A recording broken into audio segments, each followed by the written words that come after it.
Gir 2 months back தேட்டர்ஸ்க்கு சேர்ந்த ஒரு Malayalam comedy film தான் இது. 2018 திருவனந்தபுரம்ல உள்ள ஒரு ஜூவில் சிங்கம் இருக்கிற அந்த இடத்துக்குள்ளே ஒருத்தன் போய் விழுந்துட்டான். இது நிஜமாக நடந்த ஒரு சம்பவம். அவன் அதுக்கப்புறம் அங்கே ஒர்க் பண்ணுற ஆட்கள்லாம் போய் இழுத்துட்டு வந்தாங்க.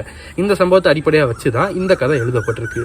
அது ஒரு முக்கியமான கதையாக வச்சு அதை சுற்றி முக்கியமான சம்பவமாக வச்சு அதை சுற்றி ஒரு கதை பின்னப்பட்டு தான் இந்த படத்தை இயக்குனர் ஜே.கே. எடுத்திருக்காரு. இது ஒரு காமெடி ஃபிலிம் தான். இதுக்கு அதுவும் ஒரு லோ பட்ஜெட் ஃபிலிம்ன்றப்போ விஎஃப்எக்ஸுக்கும் ரொம்ப பெருசாலாம் செலவு பண்ண முடியாது. ஸோ ரியல் லைனை வச்சு தான் ஷூட் பண்ணியிருக்காங்க. பட் வேறு ஒரு லொக்கேஷனில் தனியாக அதை வச்சு ஷூட் பண்ணிவிட்டு அதுக்கப்புறம் அதை எடிட்டிங்கில் தான் இங்கே மேட்ச் பண்ணியிருக்காங்க. அதே தான் சேம் இந்த 2 ஆக்டர்ஸையும் க்ரீன் ஸ்க்ரீனில் வச்சு ஷூட் பண்ணி தான் இங்கே தூக்கி வச்சுருக்காங்க.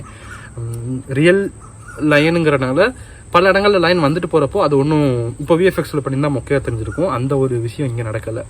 அது கரெக்டாக இருந்தது. பட் ஒரு சில இடங்களில் சிங்கத்தை மொக்க பண்ணியிருந்த ஃபீல் தான் இருந்தது. ரொம்ப குறிப்பாக தண்ணியில் நனைஞ்சிட்டு வந்து நிற்கும் சிங்கம். அதெல்லாம் வந்துட்டு அது கொஞ்சம் மோசமான எடிட்டிங் மாதிரி தான் தெரிஞ்சது. பட் அதை தாண்டி ஒரு காமெடி ஃபிலிம்னு வரப்போ இவ்வளோ செலவு பண்ணணுன்ற அவசியமும் இல்லை. பட் காமெடிக்கு அவங்க நிறையா ஒர்க் பண்ணியிருந்துருக்கணும் ரைட்டிங்கில் ஆரம்பித்து. அதையும் இவங்க பெருசாக பண்ணலை. அந்த ஒரு சம்பவத்தை மட்டும் வச்சு ஒரு படம் பண்ணணும் அப்படின்னு வர்றப்போ ஒரு படத்துக்கான லெவலுக்கு அதை டெவலப் பண்ணியிருக்கணும். அந்த டெவலப் பண்ணுற அந்த ஒரு விஷயத்த எங்கே அவங்க பண்ணலை. ஸோ அது எனக்கு ஒரு குறையாக தான் பட்டது. ஏன்னா த்ரூஅவுட் ஃபிலிம்லையுமே இது ஒன்று தான் மைய கதை. இதுதான் படத்தோட மெயின் அட்ராக்ஷன் பாயிண்ட். ஏன்னா இந்த டைட்டிலே பார்த்தீங்கன்னா சிங்கம் ஒரு முறை அந்த ஒரு சவுண்டு தான் அந்த படத்துக்கான டைட்டில். அப்படிங்கிறப்போ அதில் ஏதாவது அவங்க பெருசாக பண்ணியிருக்கணும்.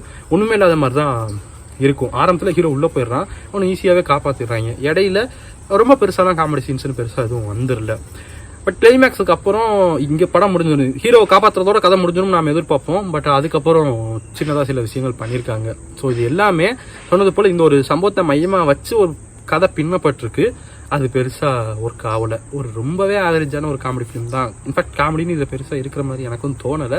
ரொம்பவே ஆவரேஜான ஒரு ஃபிலிமாக தான் எனக்கு இது பட்டது. பெரிய பெரிய கேஸ்டிங்லாம் இருக்குது. குஞ்சகோப்போ நடிச்சிருக்காரு, நம்ம சூரஜ்வேந்திர முருகன் நடிச்சிருக்காரு. இருந்தும் கூட நம்ம அனகாதான் நடிச்சிருக்காங்க. இருந்தும் கூட இவ்வளோ ரொம்பவே லைட்டான ஒன்றும் ஒரு கண்டென்ட்டே ஒரு வெயிட்டேஜே இல்லாத ஒரு கதையை எடுத்து இப்படி பண்ணியிருக்காங்களே. இது மலையாள சினிமாவில் எக்ஸ்பீரியன்ஸான ஒரு விஷயம். ஒன்றுமே இல்லாத கதையை எடுத்து அதை பயங்கரமாக ஸ்க்ரீன் ப்ளே பண்ணி எத்தனையோ படங்கள் வந்திருக்கு மலையாளத்தில். இப்படி ஒரு சம்பவம் இதை சுற்றி ஒரு கதைன்னு வர்றப்போ இவங்க இன்னுமே இதை ஒர்க் பண்ணி கொஞ்சம் பெட்டராக டெலிவர் பண்ணியிருக்கலாம். அதை இங்கே நடக்கலைன்றப்போ ரொம்பவே ஒரு ஆவரேஜான ஃபிலிமாக தான் எனக்கு இது பட்டது. டெக்னிக்கலாக சொன்னது போல் இந்த சிங்கத்தை ஓரளவுக்கு மேட்ச் பண்ணிட்டாங்க. அதை தாண்டி சினிமோட்டோகிராஃபியும் சரி மியூசிக் சரி பெருசாக குறை எதுவும் கிடையாது. அண்ட் எல்லா ஆக்டர்ஸும் டீசெண்டாகவே ஒரு பெர்ஃபார்மன்ஸை கொடுத்துருந்தாங்க. ஓகேவா ஒன் டைம் வாட்சபிளாக இது இருக்கும். படம் ஒரு 1.25 மணி நேரம் ரஃப்லி 2 ஹவர்ஸ்க்குள்ளே தான் வைங்களேன். இந்த படமும் ஹாட் ஸ்டாரில் தான் அவைலபிளாக இருக்குது. தமிழ் உட்பட மலையாளத்துலேயும் தான். ஏன்னா மல்டிபிள் லாங்குவேஜஸில் இருக்குது சப்டைட்டில்ஸோடைய. ஸோ ட்ரை பண்ணணும்னு நினச்சிங்கன்னா இதை மைண்டில் வச்சுட்டு ட்ரை பண்ணுங்கள். ரொம்பவே ஒரு ஆவரேஜான படமாக தான் எனக்கு தெரிஞ்சது. ட்ரை பண்ணுங்கள். பார்த்துட்டு வந்து இந்த படத்தை தாட்ஸ்ங்கிறத மறக்காமல் கமெண்ட் செக்ஷனில் லீவ் பண்ணுங்கள். நாளைக்கு உங்களை அடுத்த வீடியோ சந்திக்கிறேன்.